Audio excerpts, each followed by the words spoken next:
বাংলাদেশে থাকে। বাংলাদেশে এখনো থাকে? হ্যাঁ, বাংলাদেশে এখনো থাকে। ইন্ডিয়াতে কি সব ভোটার? হ্যাঁ, ইন্ডিয়ায় ওখান থেকে এসে জালি ভোট করেছে আমি বলতে পারবো না। এখানেও ভোট আছে। তিনি থাকেন বাংলাদেশে? বাংলাদেশে থাকে। কি করে হলো এই ভোট? কি করে হলো আমি কি করে বলবো, আমি বলতে পারবো না।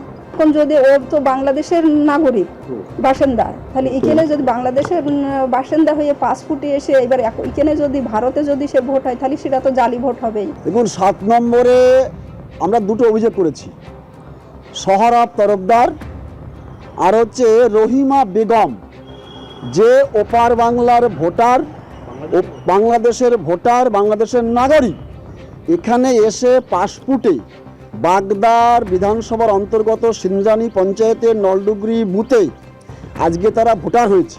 আমরা ইমিডিয়েটলি চাই ওপার বাংলার নাগরিকের ভোট এপার বাংলায় কেন থাকবে, ইমিডিয়েটলি এটাকে বাতিল করে নতুন করে ভোটার লিস্ট করতে হবে। যদি এটা না করে ভারতীয় জনতা পার্টি কার্যকর্তার নেতৃত্ব বৃহত্তর আন্দোলনে যাবে। রয়েছে অবৈধ সেই ভোট, এর মধ্যেও রয়েছে, এই ভোটগুলো বাতিল অতি লম্বে করতে হবে। এই সোহরাব তরফদার বাংলাদেশি বাসিন্দা, তার বৌমা ভারতের বাসিন্দা।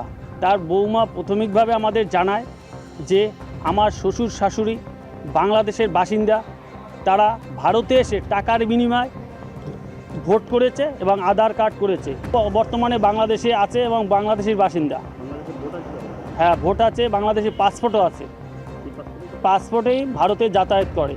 অর্থাৎ বুঝতে পাচ্ছেন কি মারাত্মক অভিযোগ, বাংলাদেশের ভোটার, বাংলাদেশের নাগরিক, তিনি কিনা এদেশেও ভোট দিচ্ছেন, অর্থাৎ দুদেশেই তিনি ভোট দিচ্ছেন, এমনই অভিযোগ। কিভাবে সেটা সম্ভব হলো বিস্তারিত জানাবেন, আমাদের সঙ্গে রয়েছেন আমাদের প্রতিনিধি সমীরণ পাল। সমীরণ, জানাও। পাপিয়া, গত কয়েক মাস ধরে ভারত বাংলাদেশ সীমান্তবর্তী বনগাঁ, গাইঘাটা এরকম জায়গায় বহু ভোটারের তালিকায় নাম রয়েছে। তাদের বাংলাদেশেও ভোটার তালিকায় নাম রয়েছে, এদেশেও ভোটার তালিকায় নাম রয়েছে। কিছুদিন আগে বাগদার বিজেপির পক্ষ থেকে বাগদার বিডিওর কাছে অভিযোগ করা হয় যে বাংলাদেশের বাসিন্দা, তাদের নাম রয়েছে এখানকার ভোটার তালিকায়। সেরকমই বাগদার সিন্দ্রানী গ্রাম পঞ্চায়েতের নলডুকারি গ্রাম, সেখানে সোহরাব তরফদার এবং রূপা তরফদার, তাদের নাম এদেশের ভোটার তালিকায় রয়েছে। এবং দেখা যাচ্ছে যে বাংলাদেশের যশোর জেলার বেনাপোলের যে ভোটার তালিকা রয়েছে সেখানে সোহরাব তরফদারের নামই সোহরাব তরফদারের নামে রয়েছে, এবং তার স্ত্রী, যার নাম রূপা তরফদার হিসেবে এদেশের ভোটার তালিকায় রয়েছে, তার স্ত্রীর নাম রহিমা বিবি হিসাবে বেনাপোলের যে ভোটার তালিকা সেই ভোটার তালিকায় নাম রয়েছে। এবং সেই অভিযোগের ভিত্তিতে ইতিমধ্যেই প্রশাসনের তরফ থেকে তদন্ত শুরু হয়েছে। আজকে যেখানে যে অভিযোগ রয়েছে সেই অভিযোগে একটা চাঞ্চল্যকর মোড় দেখা দিয়েছে যে তাদের পুত্রবধূ নাজমুল্লাহ বিবি, তিনি স্পষ্ট অভিযোগ করেছেন যে এই সোহরাব তরফদার এবং রূপা তরফদার তারা বাংলাদেশের বাসিন্দা, বাংলাদেশের বেনাপোল থেকে বাংলাদেশের পাসপোর্টে এদেশে আসেন, এদেশে এসে কারচুপি করে তারা ভোটার তালিকায় নাম তুলেছেন।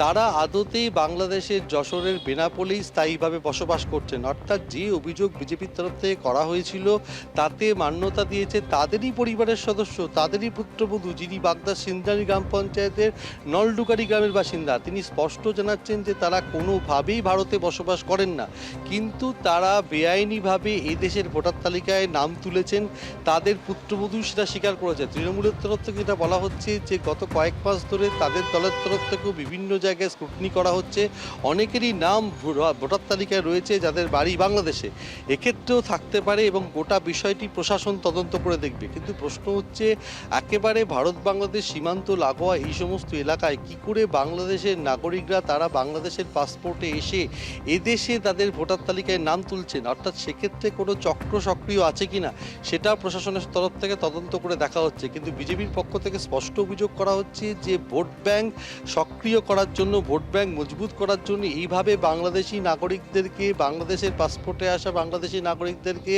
বেআইনিভাবে ভোটার তালিকায় নাম তুলছে শাসক দল। যদিও শাসক দলের পক্ষ থেকে অভিযোগ অস্বীকার করে যে তাদের বক্তব্য, তাদের দলের তরফ থেকে বুথ স্তরে প্রত্যেকটি ভোটার তালিকা খুঁটিয়ে দেখা হচ্ছে, স্ক্রুটিনি করা হচ্ছে। সেক্ষেত্রে যারা বাংলাদেশি নাগরিক, যাদের নাম এদেশের ভোটার তালিকা আছে, সেই বিষয়ে তারা প্রশাসনেরও দৃষ্টি আকর্ষণ করেছেন। অর্থাৎ যে অভিযোগ বিজেপির তরফ থেকে করা হচ্ছে সেই অভিযোগ অস্বীকার করেছে শাসক দল। পাপিয়া, একদমই, তুমি আমাদের সঙ্গে থাকো।